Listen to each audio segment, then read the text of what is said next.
Bon, eh bien, je pense qu'il est l'heure. Donc, bonjour à toutes et à tous pour être venus à cet atelier qui va donc traiter de la valorisation des compétences afin de pouvoir s'insérer plus facilement pour les jeunes docteurs en entreprise. Donc, cet atelier va être sous la forme à la fois de conférences de la part d'experts, puis de questions-réponses que vous pourrez leur adresser. Donc, du coup, on va commencer avec la première conférencière qui s'appelle Nathalie Parent. Une chose importante, si jamais vous désirez poser des questions durant ce live, il vous suffit d'utiliser le petit bouton Q&R que vous voyez en bas. Donc, quand vous passez votre souris, vous devriez voir une barre apparaître. Et vous pouvez ensuite poser des questions dans une petite fenêtre qui va s'afficher, mais également, et c'est important, mettre un petit pouce aux questions que vous considérez les plus pertinentes.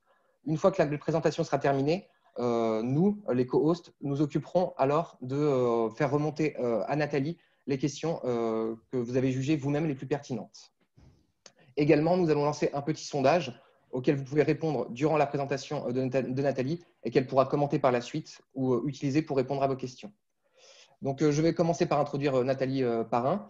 Donc, Nathalie Parrain est consultant développement professionnel à l'APEC. Elle est arrivée là-bas il y a 12 ans et c'est un organisme paritaire doté d'une mission de service public. Donc, le but, c'est d'accompagner les cadres dans la construction et la sécurisation de leur parcours professionnel.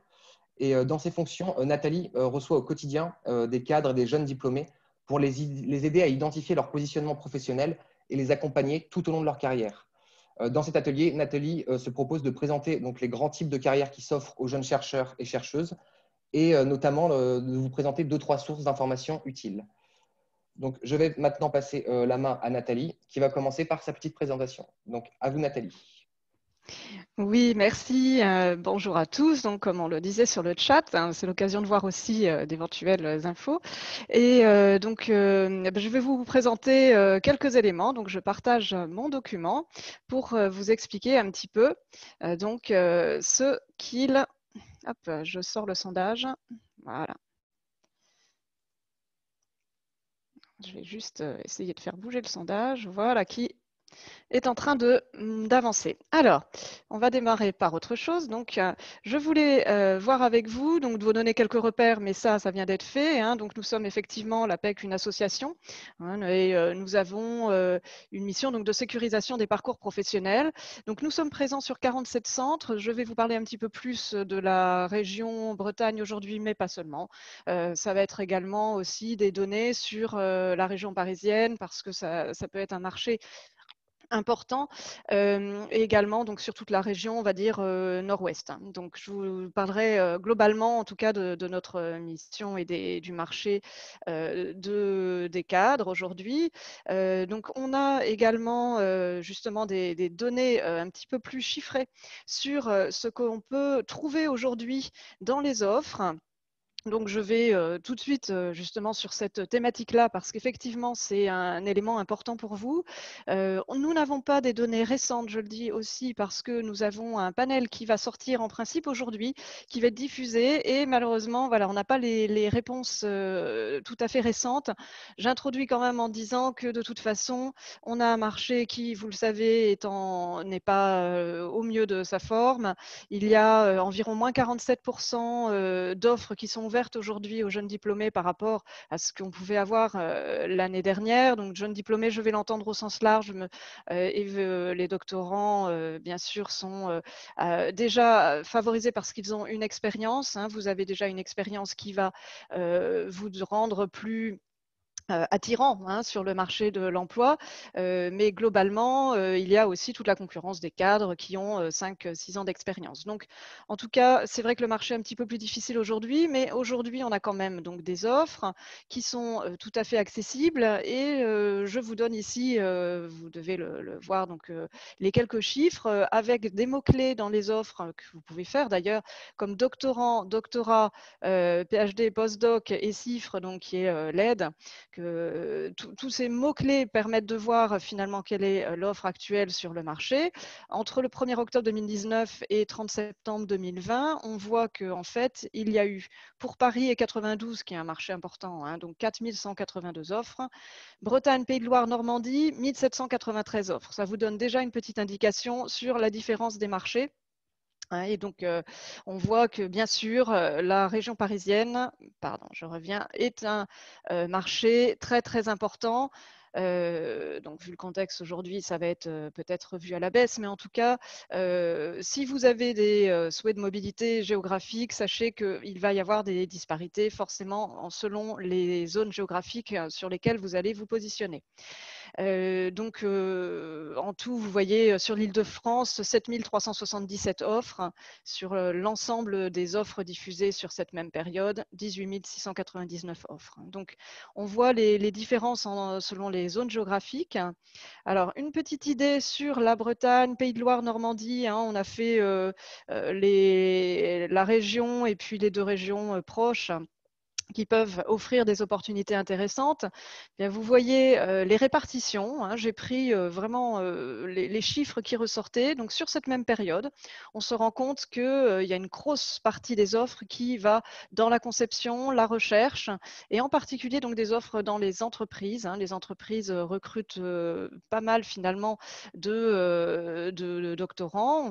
Je vais utiliser ce terme-là global. Donc, il y en a 324 dans les projets scientifiques et techniques. Ça vous donne aussi une petite indication sur les catégories que vous pourrez retrouver sur apec.fr. Donc, tout ce qui est projets scientifiques, techniques.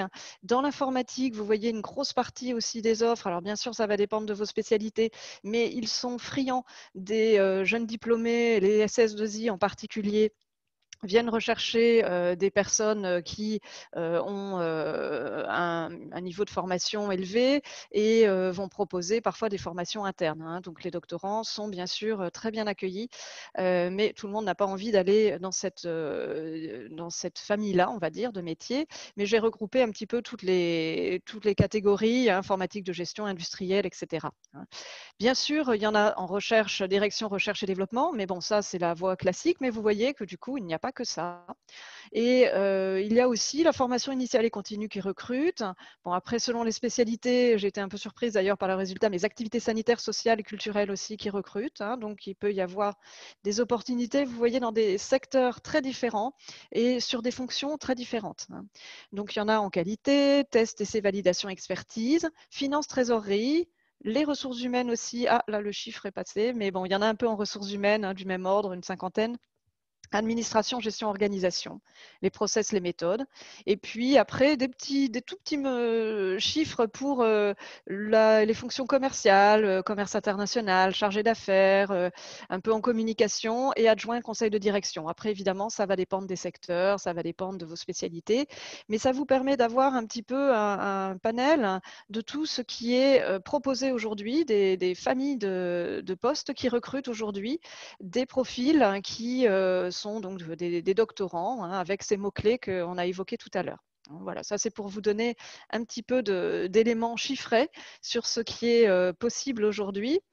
Donc, ces données, je vais vous montrer, je vais partager en fait, je vais faire un nouveau partage pour que vous puissiez voir rapidement sur le site où vous pouvez trouver ces documents, ces informations. Donc, déjà, vous voyez qu'aujourd'hui, on fait un focus sur les jeunes diplômés. Donc, c'est très important aujourd'hui pour nous d'accompagner les jeunes diplômés en général. Et même si vous êtes effectivement avec déjà une première expérience dans le cadre de votre recherche et de votre doctorat, vous pouvez bénéficier aussi des services de l'APEC qui sont proposés aujourd'hui aux jeunes diplômés. Donc, pour utiliser apec.fr, n'hésitez pas à vous connecter. Vous avez plein d'informations qui sont disponibles. Vous pouvez rechercher une offre et faire donc aujourd'hui une recherche ciblée en utilisant des mots-clés. Vous pouvez rechercher le métier, c'est pour ça que je vous ai mis les grandes familles métiers recherchés en notant des mots-clés. Vous pouvez faire des recherches avancées. J'imagine que parmi vous, il y en a qui sont déjà allés là-dessus. Donc, vous faites une recherche avancée et vous avez donc toute la possibilité de mettre vos critères, à la fois géographiques, les fonctions qu'on vient d'évoquer. Donc, vous retrouvez conception recherche, par exemple, et vous pouvez sélectionner donc un secteur qui va être plus spécifiquement, là, j'ai pas mis de région, et vous voyez que, bon, là, j'ai fait très rapidement, je ne sais pas à quoi ça correspond, mais j'ai fait donc 9 offres qui correspondent aux critères. Donc voilà comment vous pouvez aller sur notre site et rechercher par vous-même déjà des informations. Vous pouvez nous rencontrer, je vais en parler un petit peu après. Hein, vous avez plein d'éléments pour vous entraîner aussi avec vos outils. Voilà déjà sur apec.fr. Évidemment, ça mériterait beaucoup de temps, mais là n'est pas l'objet. Je vous donne juste un petit panorama de tout ce que vous avez à votre disposition. Et donc, n'hésitez pas à aller sur le site apec.fr, à la fois pour aller chercher des données. Il y a aussi plein de choses sur la technique de recherche d'emploi, mais aussi donc, pour prendre un rendez-vous avec nous. Parce que ce qu'on peut vous proposer, alors pour l'instant, je vous donne un peu les éléments, mais il y aura 15 minutes de questions derrière, donc vous pourrez me poser toutes vos questions si vous le souhaitez. Donc, on peut aller sur, nous, un travail de fond sur votre projet, hein, à travers des échanges, en face à face ou à distance. Aujourd'hui, évidemment, on a développé le service à distance, on n'avait pas trop le choix pendant le confinement, donc on a gardé des services à distance, des services en face à face, vous pouvez nous rencontrer, et puis donc on a des ateliers, alors un atelier spécifique pour les jeunes diplômés, il n'est pas exclu qu'on en fasse un pour les doctorants, on en discutait avec le manager justement, ce serait très intéressant pour pouvoir vous accueillir avec vos problématiques. Bon, pour l'instant, c'est un atelier jeunes diplômés pardon, dans son ensemble, et des ateliers sur les techniques de recherche d'emploi. Et donc, comme je vous le montrais, beaucoup de choses sur votre site. N'hésitez pas, ce qu'on appelle de l'autoconsommation avec des simulateurs d'entretien, des simulateurs de salaire, donc tout un ensemble de services qui est à votre disposition. Sur quoi on travaille? Eh bien, c'est un travail de fond sur quand on se rend compte, sur vos études, vos diplômes, qu'est-ce que ça vous a apporté, vos expériences professionnelles ou extra-professionnelles aussi, qu'est-ce que ça vous a apporté. Magali, qui interviendra tout à l'heure, parlera un petit peu plus des compétences, mais bien sûr, on avance aussi sur tout ça avec vous quand vous venez nous voir et qu'on peut vous accompagner sur le fond, sur votre projet, sur votre recherche active. On regarde tout ça. Quelles sont vos compétences aujourd'hui, qui est le mot-clé, parce que c'est sur ce sur quoi vous allez devoir communiquer aussi sur les différents supports, hein, les réseaux sociaux, tout ce qui est mis à votre disposition aujourd'hui. Et donc, votre accompagnement va se faire sur un projet professionnel si celui-ci est à préciser, parce que comme on l'a vu, peut-être qu'il faudra adapter aussi votre projet au marché, hein, puisque je ne l'ai pas mis sur mon petit schéma, mais vous allez devoir travailler à la fois sur vos compétences, hein, qu'est-ce que vous savez faire, sur vos motivations, qu'est-ce qui vous anime aujourd'hui, et sur l'état du marché tel qu'il est actuellement. Hein. Donc, ça va être un projet au cœur de ces 3 éléments. Et donc, vous allez pouvoir regarder quel est votre positionnement aujourd'hui, hein, en fonction justement des opportunités sur le marché. Donc, ça, on peut le travailler ensemble et on vous accompagne à ce moment-là dans votre recherche active. Hein. Donc, c'est un travail qui peut se faire sur un seul rendez-vous, si vraiment on voit que vous êtes déjà bien avancé, ou sur de nombreux rendez-vous. Hein, ça peut être, enfin de nombreux, ça peut être 3-4. Hein, voilà. Donc on s'adapte aussi à votre besoin. Voilà. Et du coup, vous avez un numéro de téléphone si vous voulez nous contacter, ou sinon en passant directement sur apec.fr. Ça, c'était pour vous donner donc les éléments.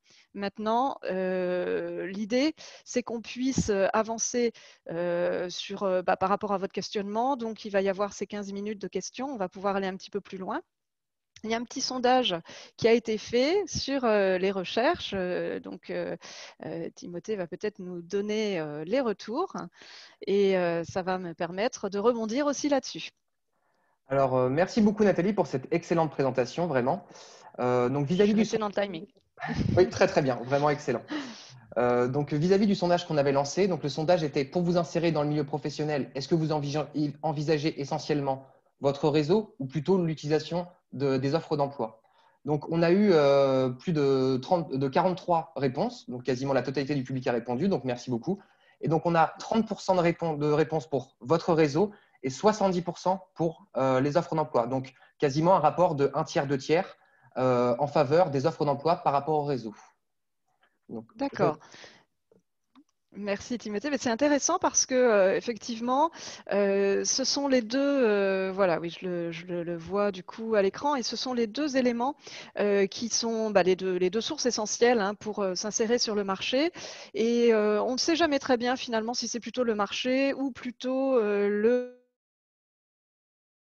aurait plutôt le marché caché, à savoir le réseau, ou toutes les offres qui ne sont pas encore visibles et qui sont là en amont, qu'on doit privilégier. Et aujourd'hui, ce qui est important, c'est de savoir que l'offre qui est visible reste un support important. Donc, il faut le privilégier aussi. Il faut répondre, il faut regarder le marché. Donc, d'où l'importance d'être visible aussi, hein, pour à la fois d'être présent sur les job boards, par exemple. Donc, APEC.fr va vous proposer, vous avez vu, un certain nombre d'offres. Donc, il faut regarder cette dimension-là. C'est très important, ne pas passer à côté des offres qui pourraient vous correspondre. Donc, faire les bonnes recherches avec les bons mots-clés aussi, hein. Donc, d'où le travail sur les mots-clés en amont. Qu'est-ce que vous recherchez exactement? Quel domaine? Bon, ça, on peut travailler là-dessus aussi. Et puis, bien sûr, le marché caché qui est très important. Et donc, la démarche réseau qui va être essentielle pour qu'on vienne vous chercher en amont. Et on insiste beaucoup, par exemple, sur LinkedIn, évidemment, c'est le réseau essentiel. Donc, avoir un profil LinkedIn. Donc, là aussi, on peut vous aider sur la rédaction de ce profil, l'amélioration de ce profil si il est déjà créé, pour mettre en avant vos compétences clés, votre projet professionnel et pour que vous puissiez ressortir en amont, finalement, des recherches, enfin des offres, hein, de la diffusion des offres. Donc, ça, c'est un axe très important. Et il y a beaucoup de cooptation aussi parmi dans l'univers, on va dire, des doctorants. Donc, un ancien de votre université ou de votre spécialité ou un ancien de collègue professionnel, un ancien professeur. Tout ça, ce sont des contacts à privilégier pour que vous puissiez, par réseau, donc du coup, hein, donc c'est le côté positif du réseau, c'est pas du piston, on insiste bien là-dessus, hein, les mentalités ont changé. Donc, on est sur une démarche réseau, c'est se rendre visible, c'est se faire connaître, c'est pouvoir exprimer clairement son projet pour être effectivement repéré en amont même d'une offre d'emploi. Donc, c'est très bien si vous utilisez les deux. Le réseau, ne pas l'oublier. Donc, ceux qui ne sont que sur l'offre actuellement ou qui projettent d'être plutôt sur l'offre, pensez à votre réseau. Et puis, ceux qui pensent que l'offre n'est pas forcément utile et qui vont axer que sur les réseaux, il vaut mieux quand même regarder le marché parce que, comme vous le voyez, c'est quand même, ça reste un canal important. Nathalie, juste une petite question pour rebondir sur ce que Oui. vous avez dit. Nous, on est une génération qui est née et qui a vu naître les réseaux sociaux. Aujourd'hui, ils prennent de Mm. plus en plus d'importance. Est-ce que, selon vous, aujourd'hui, pour un doctorant, avoir une page LinkedIn bien rédigée, ça devient essentiel ou est-ce que ça reste optionnel? Non, c'est essentiel. On le dit pour tout le monde maintenant, pour tous les cadres. Il y a encore des gens qui sont réticents, mais vous avez largement de quoi compléter une page LinkedIn avec toutes les expériences que vous avez déjà, les connaissances que vous avez acquises au cours de votre formation. Et donc, ce serait dommage de se priver de ce merveilleux outil, cette visibilité qui prend une importance vraiment essentielle, hein. Aujourd'hui, les recruteurs passent par ce canal-là, pas uniquement, donc on l'a vu, hein, mais c'est très important. Et il y a un véritable sourcing avec les mots-clés, les compétences clés. Donc, c'est pour ça qu'il va falloir, oui, se rendre visible sur ces réseaux. Alors après, il y en a, on parle de LinkedIn parce qu'il reste très professionnel, les autres, bon voilà, j'insiste moins. Est-ce qu'il y avait d'autres questions? Oui, alors on va prendre maintenant les questions qui ont été posées dans le Q&R et on va les faire une par une. Et pendant ce temps-là, moi, je vais lancer un sondage pour savoir combien parmi vous ont un profil LinkedIn. D'accord. Oui.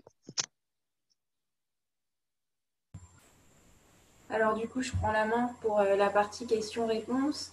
Alors, une des questions qui a été posée et qui a suscité un intérêt assez important, c'est la suivante. Est-ce que tout ce que vous proposez au niveau de la PEC pour accompagner donc les projets de recherche d'emploi, est-ce que c'est gratuit? Oui. Alors, je n'ai pas insisté sur la présentation au début, mais effectivement, ce sont des services gratuits parce que tout simplement, on a une cotisation. C'est une cotisation qui est prélevée donc, auprès des entreprises et des cadres en activité. Donc, tous les jeunes diplômés et les doctorants comme vous n'ont pas encore cotisé, mais vont peut-être cotiser un jour. Donc, du coup, vous avez droit au service de l'APEC, comme tout cadre, et en étant même un petit peu aujourd'hui, parce qu'à partir du moment où on recherche un poste considéré comme un poste cadre, eh bien, on peut bénéficier des services de l'APEC. Donc, oui, vous avez accès à tous ces services. Bon, le site, bien sûr, il y a déjà énormément de choses, mais vous pouvez nous rencontrer et c'est gratuit. Voilà, ça fait partie aussi, je n'ai pas insisté dessus, mais sur le conseil en évolution professionnelle. Vous entendrez souvent parler de ça dans votre carrière, puisque c'est quelque chose qui a été acté sur un plan légal. Voilà, il y a un conseil en éducation, un conseil en évolution professionnelle qui est prévu pour toute personne, et donc vous pouvez venir bénéficier des services de l'APEC aujourd'hui, demain et quand vous en aurez besoin, gratuitement. Ok, merci Nathalie pour ces précisions. Effectivement, je pense que c'est bien de souligner le fait que le service soit gratuit, mais qu'il nécessite en amont aussi une préparation de la part de la personne qui sollicite cet entretien pour que vous puissiez aussi répondre au mieux aux attentes. Donc, voilà pour cette première question. Oui, Allez-y si vous d'accord. voulez compléter. Oui, juste idéalement, la seule préparation, ce serait peut-être de créer un profil sur apec.fr parce que ça permet déjà, nous, de voir ce qui a été mis et de repérer les compétences. Hein, donc, je n'ai pas montré comment on le fait, mais c'est très, il y a quelque chose de visible sur apec.fr. Voilà, ça pourrait être une préparation en amont, mais sinon, il suffit de prendre rendez-vous et puis après, on voit ensemble quelle est la problématique de chacun. Ok, très bien. Merci beaucoup. Alors, du coup, je rebondis sur la deuxième question. Qui est donc la suivante. En tant que docteur, doit-on nous qualifier de docteur dans notre CV, donc dans le titre du statut, ou bien de gestionnaire de recherche ou encore de chercheur? Autrement dit, quelle qualification il est bon d'adopter pour valoriser ce statut et avoir une certaine légitimité dans la démarche? Allez-y, je vous laisse. Oui, alors oui, c'est vrai que c'est intéressant. En fait, ce que je dirais comme ça spontanément, je n'ai pas réfléchi à la question en amont, mais je pense que de toute façon, comme aujourd'hui, les recherches se font essentiellement par mots-clés. Tous les termes qui pourront valoriser le profil, je parle du profil au sens large, sont à mettre en avant. Donc, si on a vu, il y a des recherches qui vont être plus orientées sur des recruteurs vont rechercher clairement des docteurs, donc du coup le terme docteur va être important, ou mettre à minima doctorat sur, voilà, de préciser à ce moment-là le terme, donc docteur ou doctorat, pour que ça ressorte dans les mots-clés et qu'on voit tout de suite votre niveau de formation, d'études, enfin votre qualification. Hein. Ensuite, ce qu'il faut préciser, évidemment, ce sont toutes les spécialités et les compétences. Je reviens là-dessus. Hein, c'est le terme essentiel. Donc, il ne va pas falloir s'en tenir juste à un titre comme ça là-haut. Il va falloir mettre un positionnement. Hein. Donc, quel poste vous recherchez? Donc, idéalement, je pense qu'il faudrait mettre les deux, hein, de mettre l'intitulé de poste, par exemple, hein, que vous recherchez, et de mettre en dessous docteur ou doctorat, hein, pour qu'on ait ces deux informations qui sont essentielles. Voilà, je pense à ça. Hein, il y a peut-être d'autres choses, mais je pense que de mettre les deux, du coup, serait l'idéal. Ok, merci pour cette réponse et ça tombe bien puisqu'on a une question qui fait écho à celle-ci par rapport à l'idée donc d'utiliser le mot-clé doctorant et justement est-ce que les offres d'emploi qui contiennent le mot-clé doctorant sont-elles plutôt en augmentation depuis ces derniers temps hors période Covid puisqu'on sait un peu que cette période-là est atypique donc voilà, est-ce qu'il y a une augmentation ou bien je vous laisse y répondre. Oui. Alors ça, oui, ça, ce sont les éléments qui ne sont pas clairs aujourd'hui. Franchement, on n'a pas. Là, je vous ai donné les chiffres tout à l'heure sur les 12 derniers mois. Donc, est-ce qu'il y a une augmentation par rapport aux 12 mois de l'année antérieure? Je ne sais pas. J'ai pas de chiffres là-dessus. Il y a peut-être des études qui vont être un petit peu plus détaillées sur apec.fr parce qu'on a un département études qui a peut-être fait quelque chose de plus précis là-dessus. C'est vrai que je n'ai pas regardé sur ce qui avait été fait récemment en fait, mais en tout cas il peut y avoir des informations intéressantes. Bon, globalement de toute façon il y a quand même alors depuis évidemment la crise sanitaire il y a une baisse comme je disais, hein, moins 47% des offres pour les jeunes diplômés en général par rapport à ce qu'on avait l'année précédente. Donc on attend le panel et on aura un peu plus d'informations là-dessus. Mais j'avoue que là-dessus, je n'ai pas d'informations chiffrées, donc je ne peux pas répondre précisément. Mais probablement disons qu'une petite baisse. Est-ce que ça va repartir? Ça, on ne sait pas encore, mais en tout cas, ce sont des profils intéressants, évidemment, donc c'est à mettre en avant. Ok, merci. Également, une question qui est un peu plus annexe, mais qui est quand même importante à élucider. Est-ce que le fait de ne pas être de nationalité française peut compliquer davantage le recrutement? On a quand même beaucoup de doctorants étrangers et très bien insérés et très compétents avec une forte expertise qui ne sont pas forcément de nationalité française et pour autant ils ont aussi leur place à avoir sur le marché du travail. Donc, qu'est-ce que vous pourriez apporter comme réponse là-dessus? Je ferai un parallèle je vais faire un parallèle avec les cadres, hein, qui parfois on a des cadres très expérimentés aussi, qui ont une expérience à l'étranger, donc ou qui sont du coup d'une autre nationalité. Mais finalement, à partir du moment où on met les compétences en avant, après, bon, il y a toutes les questions discrimination, etc. Et ça, c'est un autre sujet, mais malheureusement, on sait qu'il y en a parfois, mais ça va être, moi je pense que pour les profils très compétents comme les doctorants, ça va être essentiel de mettre en avant les compétences et l'expérience parce que c'est ça qui va être apprécié. Et le reste, j'ai envie de dire, ça va être un autre sujet, le recruteur, s'il cherche avant tout des compétences, évidemment, il va être intéressé par un profil qui met en avant ce qu'il recherche lui, hein. Donc, il faut de toute façon, dans votre démarche, coller au plus à la demande du marché. Et donc, en faisant ça, il n'y a pas de raison, si tout va bien, et si l'employeur a justement des besoins et qu'il est clair par rapport à sa recherche, à ce qu'il souhaite avoir sur le marché, enfin dans son entreprise ou dans son cabinet, enfin qu'importe.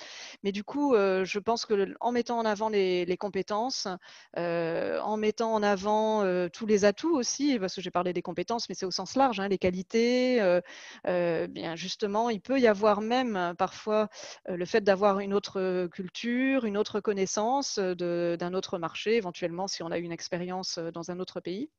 Eh bien, ça peut être un atout essentiel, donc tout va dépendre du projet. Nous, justement, l'intérêt, c'est de mettre en avant ces atouts et de faire le lien entre l'objectif que vous avez et toutes les expériences que vous avez à mettre en avant de votre côté. Voilà. Pas facile hein, de préciser tout ça. Mais... C'est vrai, c'est vrai. Mais il y a beaucoup de questions qui émergent et on ne pourra pas répondre à toutes les questions. Oui. Alors, du coup, je fais encore un choix peut-être pour une dernière question. Donc, par rapport au CV, puisque c'est aussi l'objet de votre propos, quand on est doctorant, puis docteur et qu'on souhaite s'insérer par la suite, on a un travail à faire autour de notre CV et donc un tri à opérer par rapport aux compétences acquises. Comment les trier, ces compétences, et ça permet également de faire lien avec la question de l'expérience et de faire un peu matcher l'ensemble pour que le CV soit percutant et bon, voilà, après c'est peut-être vous avez des éléments de réponse par rapport à cela. Alors, je pense que peut-être que Magali après en reparlera aussi, mais en tout cas, la question des compétences, expérience, compétences, ça peut faire l'objet d'un gros travail en amont pour repérer justement vos priorités. Comme je disais tout à l'heure, l'essentiel est de mettre en avant donc ce qui est intéressant pour le recruteur. Ça veut dire que vous devez déjà au préalable savoir ce que vous voulez faire, de bien préciser votre objectif. Alors, ce n'est pas forcément un seul poste, un seul projet, il peut y en avoir 2, mais ce qu'il faut, c'est quand même définir votre objectif parce que toute votre communication, et donc y compris bien sûr le CV, va être en fonction de cet objectif. Vous n'allez pas mettre les mêmes choses. Si vous voulez être plutôt dans un travail avec une part importante de recherche encore ou d'études, ou si vous voulez être sur quelque chose de très opérationnel. Hein. Donc, il va falloir un poste très terrain. Donc, il va falloir mettre en avant les compétences et choisir les compétences et expériences qui se rapprochent le plus de votre objectif. Et si vous en avez 2, bah, c'est de mettre les grands domaines de compétences, comme on dit, qui vont correspondre à ces objectifs. Hein. Évidemment, c'est compliqué si on a 2 objectifs qui n'ont rien à voir. Donc là, il va falloir faire un choix parce que sur votre CV, on peut éventuellement modifier quand on répond à une offre, mais sur LinkedIn ou sur apec.fr, puisque bon, c'est celui que je connais le mieux, eh bien, il va falloir faire un choix et on ne peut pas mettre 2 objectifs qui n'ont rien à voir l'un et l'autre. Ça crée une dissonance. Hein, donc, pour le recruteur, il faut qu'il y ait une cohérence. Et donc, il y a un travail qui peut être fait en amont sur ce qui est prioritaire à mettre sur le CV, sur toujours pareil, ces mots-clés, ces compétences clés qui vont être à sélectionner et qui vont coller à l'offre. Donc, vous pouvez déjà commencer à faire un petit travail d'enquête sur les offres qui vous intéressent, repérer les mots-clés qui sont utilisés, les compétences attendues, les qualités, l'expérience qui est souvent demandée et de voir justement quel est le matching avec ce que vous avez. Ok, merci beaucoup. Il y a encore quelques questions, mais on va devoir s'arrêter là pour qu'on puisse Eh oui, passer. bon, ben, venez nous voir dans ce cas-là. Je vois pour le profil LinkedIn, on voit que les gens ont plutôt un profil et qui Voilà. le tiennent à jour. Hein, je vois, voilà, et donc oui, je le tiens à jour, 49%, 47% derrière, oui, mais je ne m'en occupe pas trop. Donc l'idée serait justement de pouvoir le retravailler avec ce qu'on vient d'évoquer, hein, et puis de faire, pour ceux qui n'en ont pas encore, mais c'est minime, hein, 4%, eh bien de pouvoir mettre ça à jour, mais bon, il faut le préparer un petit peu et réfléchir à ce que vous allez mettre du coup. Voilà. Donc, n'hésitez Voilà. pas à revenir vers nous pour tout ça. Donc, merci beaucoup, Nathalie, pour cette première partie de Je vous en l'atelier. prie. C'était vraiment très intéressant. Alors, malheureusement, effectivement, on a des délais en termes de temps, donc on n'a pas pu répondre à toutes les questions. Merci à tout le monde d'être aussi actif, hein, notamment en termes de sondage. Ça donne des résultats qui sont très intéressants. Et donc, merci à tous les intervenants. Donc, maintenant, on va pouvoir passer à la deuxième partie de l'atelier, qui cette fois va se concentrer donc, sur l'intervention de Magali Guiriec. Donc, c'est bien breton, je pense, comme prénom, comme nom de famille. Et Magali Guiriec, donc, qui est la fondatrice de la société Yenea. Donc, elle a été RH dans le groupe Elis, puis elle a été responsable du service réseau. Donc réseau, ça signifie réseau, emploi, stage, orientation et service de formation d'adultes à l'université de Rennes 1 pendant près de 9 ans. Et ensuite, elle a fondé donc, la société Yena en décembre 2018, spécialisée sur les problématiques intergénérationnelles. En effet, Magali parle d'un double constat extrêmement intéressant, c'est qu'il existe une discrimination aujourd'hui à l'égard des moins de 25 ans et des plus de 45 ans sur le marché de l'emploi, donc envers les plus jeunes et les plus âgés. Et Magali Guiriec travaille très régulièrement avec des doctorants à qui elle propose notamment des modules d'insertion professionnelle. Et elle va donc nous faire une petite présentation sur le sujet des compétences. Donc, je vais lancer également un petit sondage. Hop. Donc, vous pouvez partager votre présentation. Magali, allez-y. Ok, ça marche. Bonjour à tous. Merci d'être présents. Alors, j'ai mon partage d'écran qui est désactivé, Timothée. Ah, pardon, oui. Excusez-nous, hein, c'est la première fois. Normalement, c'est censé être en présentiel. Il n'y a pas de souci. Tout va bien. On va s'adapter. Je peux avoir des coupures aussi quelquefois. Hein. J'ai l'impression que j'ai un réseau un peu instable. Donc, allez-y, ça devrait être bon. Alors, partager. Voilà. Donc, je ne sais pas si vous m'avez entendu, Timothée. Je vous ai dit que j'avais parfois quelques coupures parce que mon réseau semble instable aujourd'hui, comme par hasard. Oui, on vous a entendu, ouais. Mais pour l'instant, ça va, on vous entend bien. Ok, donc c'est parfait. Alors, voilà. Donc, en fait, j'ai choisi de vous présenter en fait ce module très court hein, sur la valorisation des compétences avec ce schéma qui est assez récapitulatif en fait des champs sur lesquels vous allez être amené à travailler lorsque vous allez réfléchir à la valorisation de vos compétences en tant que doctorant et donc futur docteur.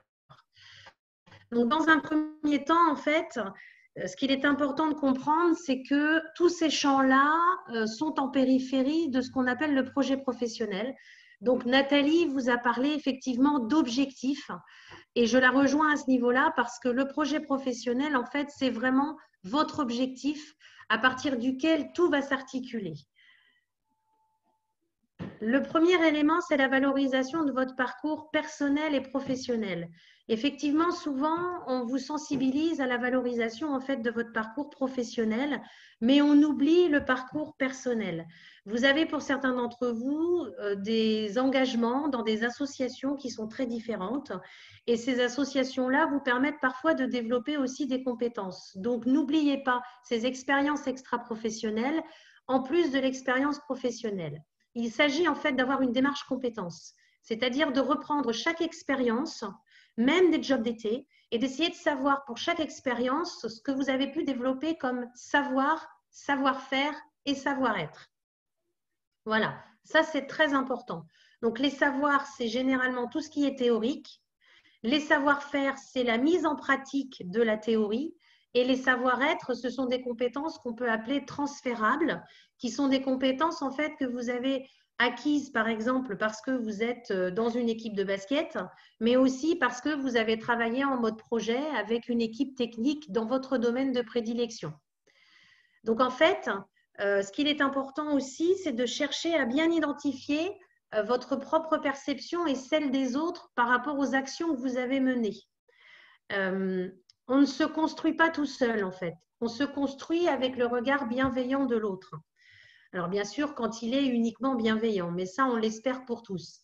Et donc, c'est important qu'à chaque fois que vous avez eu une expérience professionnelle qui a été positive, vous puissiez demander autour de vous aussi quels sont les potentiels que vous avez ou quelles sont les aptitudes que vous avez développées ou quels sont les champs sur lesquels vous étiez meilleur. Parce que on n'a pas toujours une perception très juste de ce que l'on donne soi.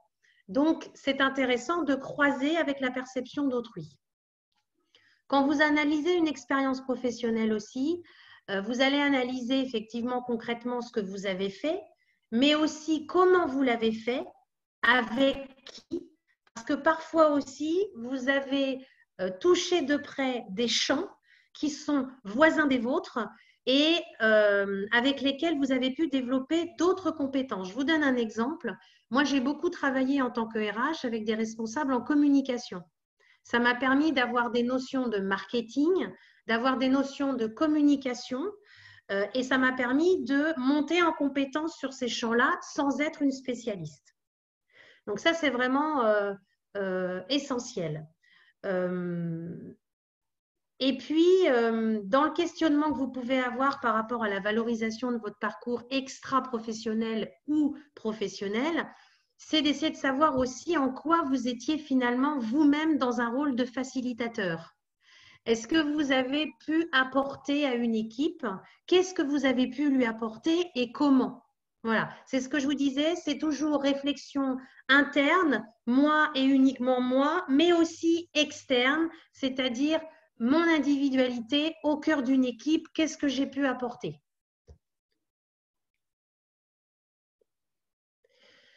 Au niveau maintenant de d'autres champs qu'il faut explorer lorsque vous réfléchissez à votre projet professionnel. Vous avez l'identification de ce qui vous motive, l'identification de ce qui vous fait avancer. Il y a des questions toutes bêtes aussi à se poser par rapport à la personne que l'on est soi, parce qu'en fait, un projet professionnel, c'est aussi se demander qui vous êtes et ce que vous cherchez. Pourquoi vous vous levez le matin, par exemple? Ça, c'est juste important de savoir. Quel est votre carburant? Globalement, quelles sont vos motivations? Est-ce que vous êtes plutôt sur des motivations attachées à ce que vous faites concrètement de vos journées ou est-ce que c'est plus en périphérie? C'est comme vous savez dans la recherche d'un poste. Est-ce que vous avez une motivation intrinsèque liée à la tâche ou est-ce que votre motivation, c'est le salaire, les avantages et l'ambiance, par exemple, dans votre équipe? Donc ça, c'est important aussi. Comment est-ce que vous retrouvez de l'énergie quand vous en manquez? Ça aussi, c'est important. Qu'est-ce qui fait qu'à un moment donné, vous allez pouvoir impulser différemment ou autrement parce que vous avez eu besoin d'énergie et puis vous savez aller le chercher. Alors, certains vont avoir le réflexe, par exemple, du chocolat. D'autres vont aller faire un footing. D'autres encore vont aller rencontrer des amis. Mais ça, c'est aussi très important de le savoir. Quel est le souvenir que les personnes gardent de vous au travail? Ça fait le lien avec ce que je vous disais tout à l'heure. Qu'est-ce qu'on retient de vos compétences, de vos collaborations, de ce que vous avez pu apporter? Quelles sont vos forces et quels sont vos points de vigilance? On a tous des points de vigilance. Moi, j'ai été recruteuse dans une autre vie. Quand j'avais en face de moi des jeunes diplômés qui me disaient qu'ils n'avaient pas de défaut, alors que ça fait 1 heure que j'étais en phase 2 et qu'effectivement, en 1 heure, j'avais déjà décelé 2 ou 3 axes de vigilance, en soi, ce n'est pas un problème. Ce n'est pas un problème d'avoir un défaut. Ce n'est pas un problème d'avoir des axes sur lesquels vous devez travailler. Ce qui est important pour un recruteur, c'est de savoir expliquer comment vous faites pour travailler ces axes-là. Il y a aussi des questions sur vos valeurs. Alors, le mot valeur est un mot un peu valise dans lequel on met beaucoup de choses. Mais on entend beaucoup aussi votre génération nous parler de valeurs. Je ne m'y retrouve pas parce que mes valeurs ne correspondent pas à celles de la structure vers laquelle j'ai envie d'aller travailler. Mais posez-vous la question de celles qui sont acceptables pour vous et celles qui sont impossibles en fait à concevoir dans votre quotidien, sur lesquelles vous ne pourrez pas de toute façon passer. Voilà, c'est ça qui est important. Demandez-vous aussi, dans cette vision du monde que vous avez et de vos modes de fonctionnement, qu'est-ce que vous attendez d'un employeur futur? Qu'est-ce que vous attendez d'un manager? C'est quoi un bon manager pour vous?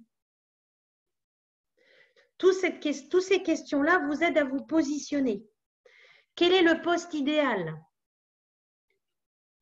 C'est quoi le poste idéal? Quelles sont les responsabilités? Quel est l'environnement? Dans les derniers postes que vous avez occupés, même les jobs d'été, est-ce qu'il y a certains éléments qui vous ont vraiment intéressé, motivé, permis d'avancer autrement, de développer de nouvelles capacités, de vous découvrir autrement? Dans les structures dans lesquelles vous avez déjà travaillé ou dans lesquelles vous avez fait des stages ou les structures que vous avez observées autour de vous, est-ce qu'il y a des personnes qui occupent des postes qui étaient potentiellement intéressants pour vous? Quelle est votre projection dans 5 ans, dans 10 ans?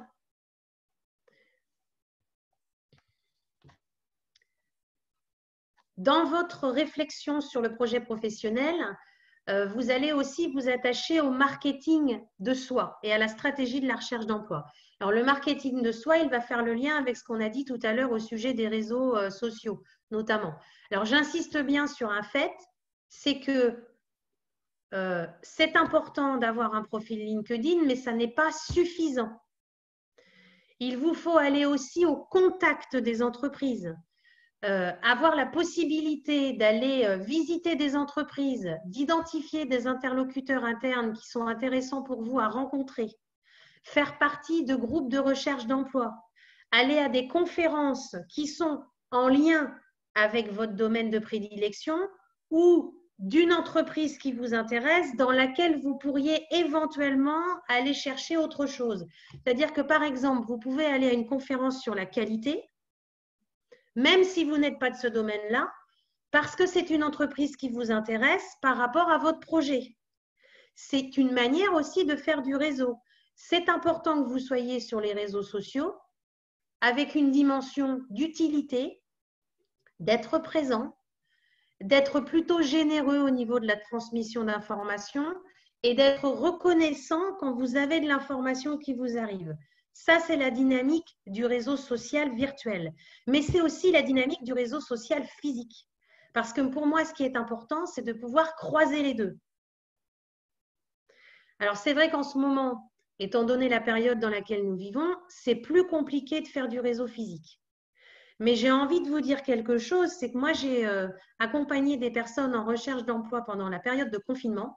On était quand même dans un pays qui était à l'arrêt. Et j'ai des personnes qui ont fait plus de 20 enquêtes professionnelles au téléphone et qui ont trouvé du travail en sortant du confinement. Donc, c'est possible. Même dans un contexte comme dans lequel nous sommes actuellement, vous avez des champs possibles. C'est une question aussi quelquefois d'opportunité et ça va être une question aussi de santé mentale vous concernant. Donc, je reviens sur la stratégie de soi. Un projet professionnel, c'est un territoire de recherche, d'emploi. Mais c'est aussi un projet de vie. Si vous avez décidé de ne pas aller travailler à Paris, par exemple, eh bien, vous n'allez pas aller faire vos recherches à Paris. Ça veut dire que vous allez chercher sur un autre territoire. Ça veut dire que vous allez devoir vous adapter à ce qui se passe sur le territoire. Donc, vous allez effectivement faire du réseau.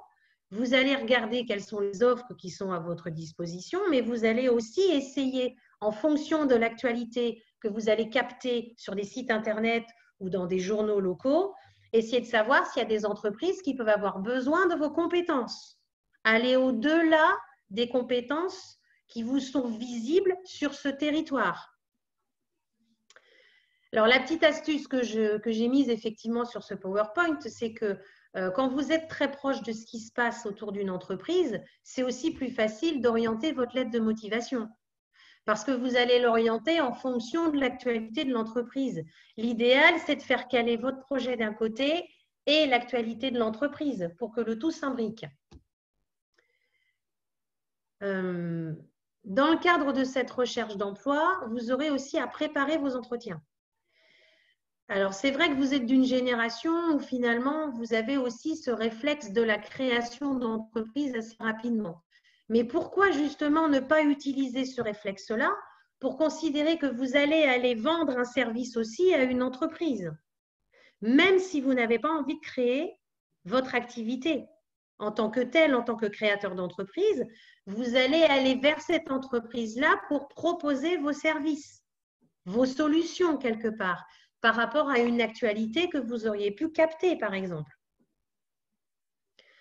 En tant que chercheur, vous avez d'autres compétences qui sont justement des compétences transférables ou transversales. Nathalie vous en a parlé un petit peu tout à l'heure. Les compétences que vous avez qui sont transversales, ce sont des compétences, par exemple, de chef de projet. Vous avez une technicité qui est la vôtre, mais vous avez aussi toute la technique de la gestion de projet. Il y a des éléments sur lesquels, par exemple, vous êtes capable aussi de travailler, c'est le budget.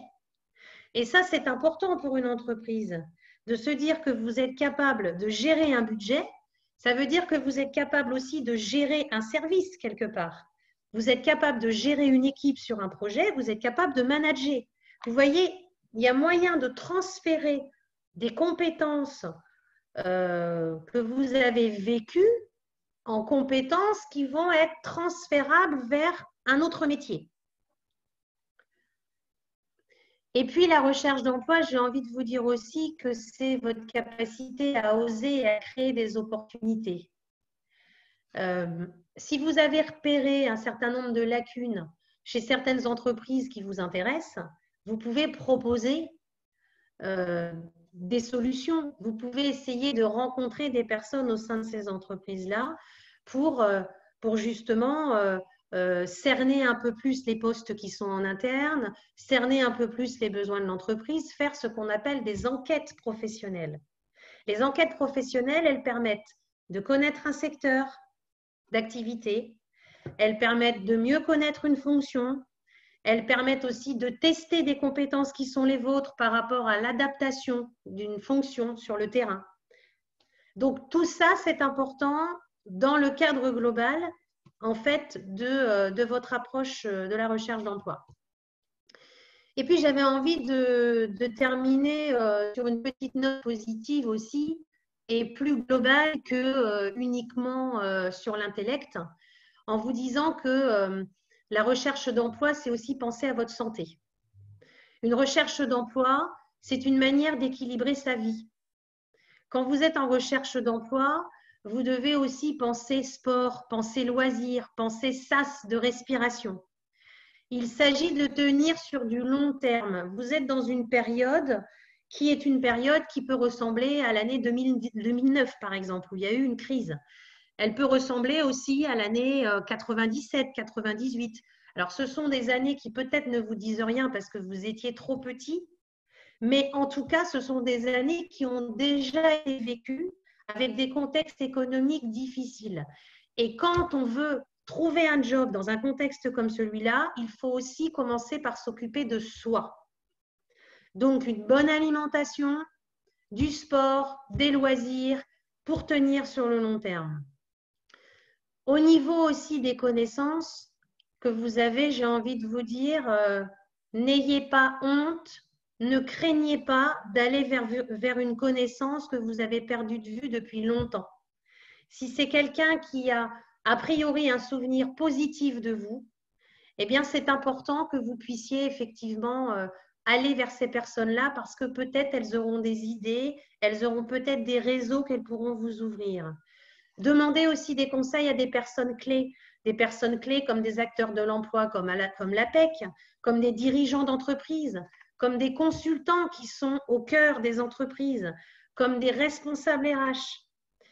Et puis, n'hésitez pas à sortir de votre zone de confort. Alors, qu'est-ce que c'est qu'une zone de confort rapidement?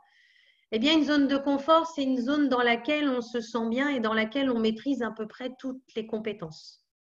Une zone de confort, c'est un endroit dans lequel on va aller régulièrement. Je vous donne un exemple très concret.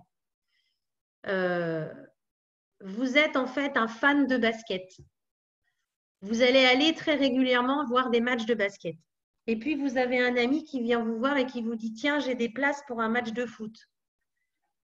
Vous n'avez pas du tout envie d'aller au Roison Park, ce n'est pas votre truc, le foot. Exceptionnellement, vous allez l'accompagner.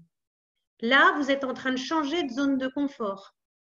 Sauf que peut-être que ce soir-là, ou peut-être pas, on n'en sait rien en fait, mais peut-être que ce soir-là, vous allez croiser quelqu'un que vous n'auriez jamais croisé dans un autre contexte et qui va être peut-être à l'origine d'un contact intéressant pour vous.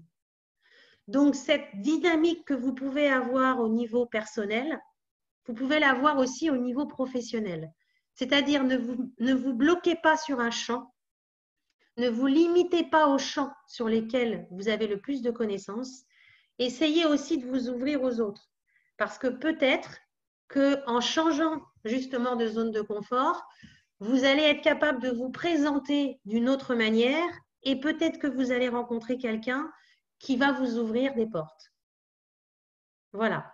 Voilà ce que j'avais envie de vous dire. Alors, je sais que ça fait beaucoup d'informations, mais ce que j'ai aussi envie de vous dire par rapport à la période que nous vivons, c'est que vraiment prenez soin de vous et ne lâchez rien. Ne lâchez rien parce que vous aurez des opportunités, parce que les personnes autour de vous ont déjà vécu des contextes comme celui-là. Elles ont déjà trouvé des stratégies pour se sortir de ces contextes-là et que vous trouverez aussi les vôtres. Voilà. Merci beaucoup Magali pour cette présentation qui rappelle qu'à la fois la connaissance de soi et le bien-être personnel ont beaucoup d'influence sur la vie professionnelle. Donc je vais lancer dans un premier temps un petit sondage auquel vous pouvez répondre. Et du coup, moi je vais vous poser une question qu'on a reçue et qui moi aussi m'intéresse. Donc la question c'est comment, pour reprendre une question précédente, doit-on adapter notre CV à chaque offre d'emploi? Vous parliez un peu durant votre présentation des différentes compétences qu'on va accumuler durant notre doctorat, notamment avec l'exemple du RH et de la communication. Est-ce que finalement, à cause de cette somme de compétences qu'on a transversales en dehors du domaine scientifique, est-ce qu'il ne faut pas adapter notre CV pour mettre en avant différents types de compétences? Par exemple, si dans un domaine où il y aura un peu de management, mettre en avant le fait qu'on a été trésorier d'une association, par exemple? Est-ce qu'il faut adapter le CV à chaque fois qu'on postule un emploi et mettre en avant ses compétences transversales de manière différente? Alors, je pense que Nathalie pourrait aussi répondre à cette question-là, mais oui, bien sûr, il faut adapter votre CV. Il faut adapter votre CV à chaque recherche d'emploi et il faut aussi adapter le courrier qui accompagne le CV. Alors, la lettre de motivation tend à disparaître, mais elle reste quand même demandée. Et vous pouvez de toute façon avoir au moins un mail qui permet d'accompagner votre CV. Je vous encourage à mettre en avant dans votre CV ce qui correspond à la demande, notamment si vous répondez à une annonce. Si maintenant vous envoyez une candidature spontanée, c'est pour ça que je vous parlais de la qualité aussi de l'actualité de l'entreprise concernée. Essayez de vous adapter à cette actualité pour mettre en avant ce qui peut être un champ de compétences pour vous. Par rapport à la question que vous aviez posée aussi à Nathalie tout à l'heure sur qu'est-ce qu'il faut mettre comme intitulé, là aussi, je pense que c'est intéressant de… Alors, de toute façon, vous allez mettre que vous avez un doctorat dans la partie formation, mais excusez-moi, j'ai un appel. Voilà. Vous allez effectivement mettre dans la partie formation que vous avez un doctorat, mais il est clair que en ce qui concerne l'intitulé, peut-être que dans l'intitulé de votre CV, il faudra retravailler quelles sont les compétences clés que vous possédez par rapport à l'annonce ou par rapport au poste qui est à pourvoir ou que vous envisagez de créer avec cet employeur-là. Alors, au niveau du sondage, qu'est-ce que vous valorisez le plus dans votre doctorat? Les capacités d'adaptation. Je vais partager les résultats. Oui, pour que vous tout le avez monde… ces capacités d'adaptation, mais je ne sais pas si c'est ce genre de capacité qu'il faut valoriser. Je crois qu'il faut aller plus loin et aller vraiment sur ce qu'on appelle la compétence transversale. Voilà, parce que la capacité d'adaptation, elle se réduit. Elle est assez… je trouve que c'est dommage parce que ça n'apporte pas ce qui est le meilleur en vous, en fait. Quand vous allez chercher ce que c'est qu'un chef de projet, il n'est pas uniquement capable de s'adapter, il est capable de gérer un projet de A à Z et de prendre en compte aussi toute la dimension budgétaire, toute la dimension technique, toute la dimension coordination de l'équipe et quelquefois avec une équipe d'ailleurs qui n'est pas hiérarchique par rapport à lui. C'est-à-dire qu'on est sur un mode de fonctionnement qui est plutôt informel. On n'est pas sur une structure hiérarchique. Donc, vous avez aussi cette capacité-là. Je pense que uniquement miser sur la capacité d'adaptation, c'est être réducteur par rapport à ce que vous êtes capable de faire.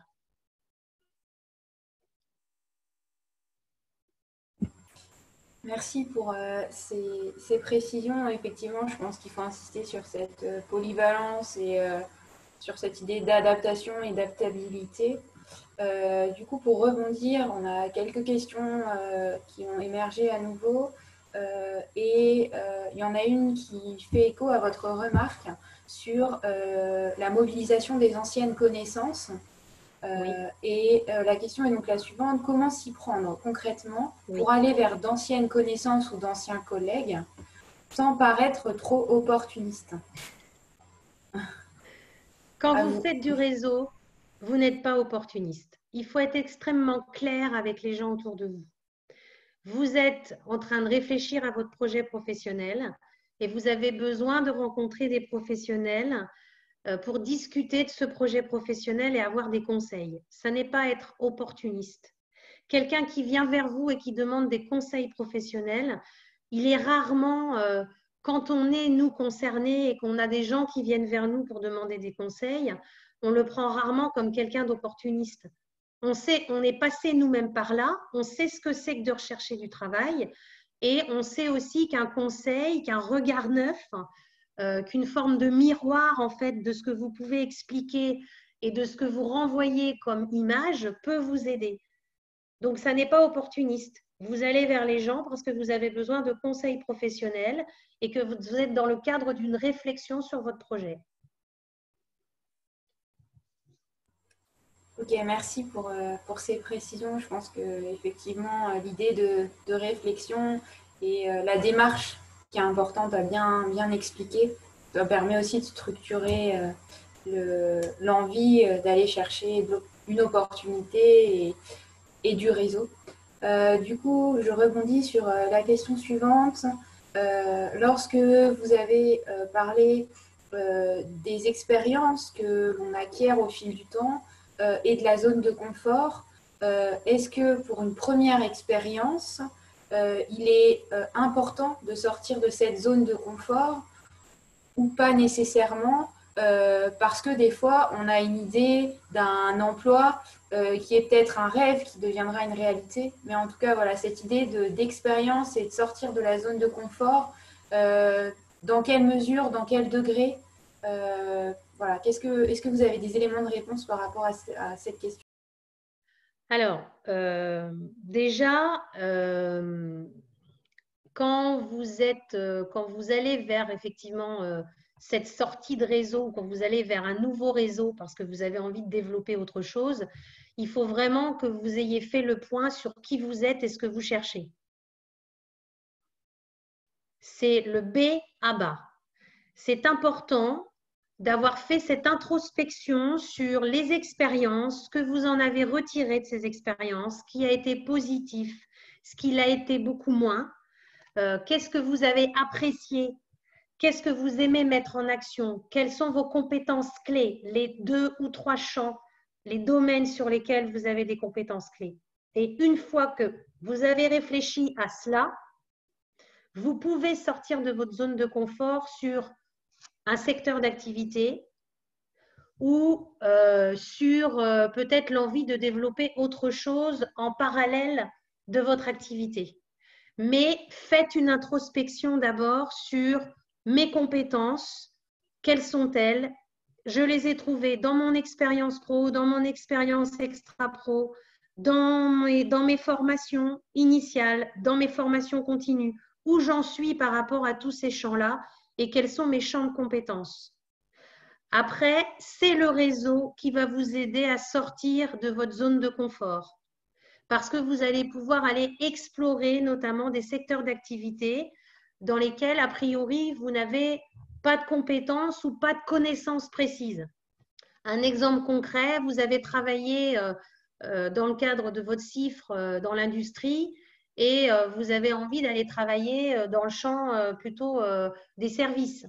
Eh bien, vous allez aller rencontrer plusieurs personnes qui travaillent dans les services, quels que soient les services aux entreprises, quels que soient les services aux particuliers, et vous allez explorer ces secteurs-là avant de proposer votre compétence. Donc, sortir de sa zone de confort, c'est avant tout se connaître et avoir une idée de ce que l'on cherche. Et dans ce que l'on cherche, aller explorer les secteurs sous forme d'enquête professionnelle. Merci pour ces précisions. Voilà, ces deux éléments clés et le lien avec des expériences vécues toujours illustrées, c'est vraiment intéressant. Même les jobs d'été, hein, j'insiste bien Claire, hein, oui. Même les jobs d'été, ne les oubliez pas parce que quelquefois dans les jobs d'été, quand j'ai des doctorants en face de moi, ils me disent mais voilà, moi, ce que j'ai préféré, c'est un de mes jobs d'été. OK, alors dans ces cas-là, on va analyser ce que vous avez fait concrètement, ce qui vous a provoqué du plaisir, ce qui vous a permis peut-être de prendre conscience de certaines lacunes, de la manière avec laquelle vous avez travaillé pour effectivement compenser ces lacunes-là et acquérir de nouveaux talents, de nouvelles compétences. Okay. Je propose qu'on réponde à une dernière question. Pour terminer cet échange, encore une fois, il y a beaucoup de questions, mais c'est difficile d'y répondre. Après, votre présentation était vraiment riche et je pense que ça a permis aussi de faire émerger des questionnements et chacun de se l'approprier par rapport à son parcours. Donc, je vous dis, Claire, c'est ce que j'ai dit hier aussi à Timothée quand on a préparé cette intervention. Si je laisse mon mail, c'est aussi parce que si vous avez des questions précises, besoin d'échanger, je peux être disponible. Ok, ben, merci de le préciser et merci pour cette écoute et cette disponibilité. Donc la dernière question est la suivante. un doctorant nous fait part d'une situation qu'il a vécue en étant en master en sciences. Il était donc en train de rédiger son CV et il n'avait pas forcément fait un CV original et il est resté dans quelque chose d'assez sobre. Et donc, il se pose la question du fait s'il avait rédigé un CV original, est-ce qu'il aurait davantage attiré l'attention d'un recruteur? Est-ce que vous avez un avis là-dessus? Et du coup, ça fait vraiment écho au fond et à la forme, je pense, lorsque on se met à rédiger et à travailler son CV. Alors, l'originalité d'un CV, en fait, ne doit pas cacher le fond. L'originalité, souvent, c'est la forme. Un CV, c'est une photographie à un moment donné de vos compétences. Je pense que l'originalité ne va pas forcément changer grand-chose parce qu'en plus, le CV maintenant, bien souvent, les recruteurs vont sur Google pour savoir qui vous êtes et arrivent sur votre profil LinkedIn. Donc, je fais aussi le lien avec ce que vous disiez, Nathalie, tout à l'heure. C'est quand même essentiel maintenant d'avoir un profil LinkedIn qui soit un peu parlant et qui donne un petit peu plus aussi de ce que vous êtes au niveau professionnel, c'est-à-dire aussi tout ce qui est le champ de vos valeurs dont on a parlé tout à l'heure. L'originalité d'un CV, elle peut être intéressante en fonction aussi du domaine qui est le vôtre. Si vous êtes sur un champ plutôt graphique et marketing, je vais vous dire, bah oui, allez-y, vraiment, franchement, sur l'originalité de votre CV. Si maintenant vous êtes dans un champ très scientifique, en quoi vous allez être original sur un CV? L'importance d'un CV, c'est avant tout de faire passer un message sur les compétences qui sont les vôtres, les compétences qui sont opérationnelles à l'heure à laquelle on est là maintenant dans la lecture de votre CV et celles peut-être qui sont en devenir par rapport au potentiel que vous avez. Le CV se fait toujours en rapport avec un objectif. Cet objectif, c'est soit une réponse à annonce, soit une candidature spontanée. Si c'est une réponse à annonce, vous allez effectivement plutôt orienter ce CV vers des compétences qui sont en lien avec l'annonce. Si maintenant c'est une candidature spontanée, l'objectif, quel est-il? Quel est le poste que vous pourriez créer au sein de cette entreprise ou quel est le poste que vous avez repéré dans cette entreprise et qui peut être le vôtre? Et comment vous allez positionner ces compétences-là? Quelles sont les compétences clés que vous allez extraire de votre expérience pour les mettre en évidence, pour éviter de tout dire, parce que c'est pareil. C'est pareil. Souvent, on voit des CV qui sont extrêmement denses, dans lesquels on n'a même pas envie de rentrer, tellement qu'il y a d'informations.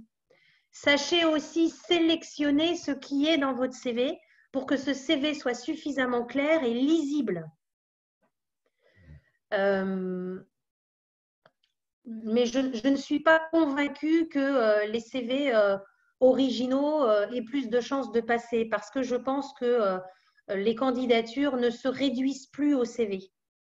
Je pense que justement, les réseaux sociaux sur lesquels vous êtes donnent aussi de l'information par rapport à votre CV, par rapport à la personne que vous êtes. Et puis souvent d'ailleurs, regardez bien, lorsque vous allez sur les réseaux sociaux, vous êtes beaucoup plus synthétique que dans votre CV.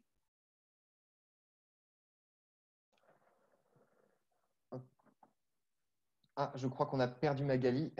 Bon, de toute façon, il va être l'heure. Donc, merci encore à Magali et à Nathalie d'être venues témoigner de leur expérience et de leurs connaissances.